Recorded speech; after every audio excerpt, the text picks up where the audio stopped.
Salve a tutti, sono il dottor Placentino Filippo, cardiologo e aritmologo, e in questo video vi parlerò della dieta che viene più consigliata per trattare l'ipertensione arteriosa e anche per prevenirla, e stiamo parlando della dieta DASH.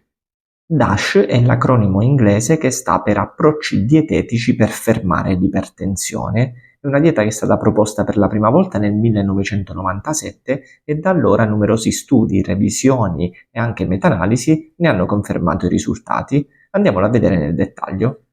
Gli alimenti da limitare il più possibile in questa dieta sono sicuramente il sale, in particolare il sodio, gli zuccheri aggiunti, i grassi saturi e l'alcol.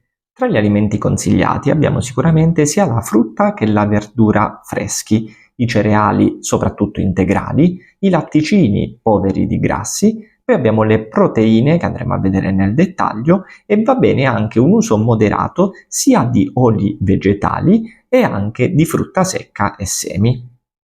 Tutto ciò dovrebbe essere associato ovviamente sia a una regolare attività fisica aerobica, al controllo del proprio peso corporeo, all'abolizione del fumo e soprattutto a cercare di limitare il più possibile lo stress. Riguardo la verdura, le uniche accortezze da avere sono riguardo quelle verdure ricche di amido come patate e mais o ancora quelle in scatola come i fagioli, gli spinaci che andrebbero scolate perché molto spesso il liquido è ricco di sale, gli alimenti in salamoia come i cetrioli in salamoia che andrebbero limitati e ancora quegli alimenti che sono più ricchi di carboidrati come i legumi secchi, infatti questi andrebbero preferiti assolutamente freschi. Il resto delle verdure che vedete qui di fianco va assolutamente bene, va bene sia fresco sia surgelato, la cosa importante è che non abbia già del condimento aggiunto all'interno delle buste.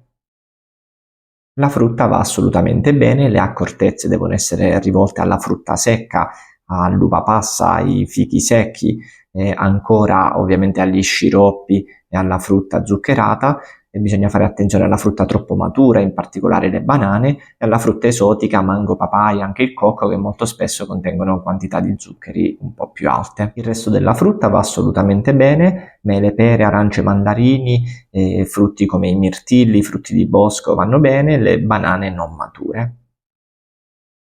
Dei cereali vanno preferiti quelli integrali, pane, pasta, riso integrale, avena vanno benissimo. Andiamo ora a un tasto dolente per molte persone che sono i latticini. Dei latticini vanno preferiti quelli più freschi e magri, il latte parzialmente scremato, la ricotta magra, le mozzarelle light. Una delle domande più gettonate riguarda il parmigiano reggiano. Questo in piccole quantità va bene, perché ricordiamo che anche se è vero che è una fonte di calcio importante, è anche una fonte di sodio importante.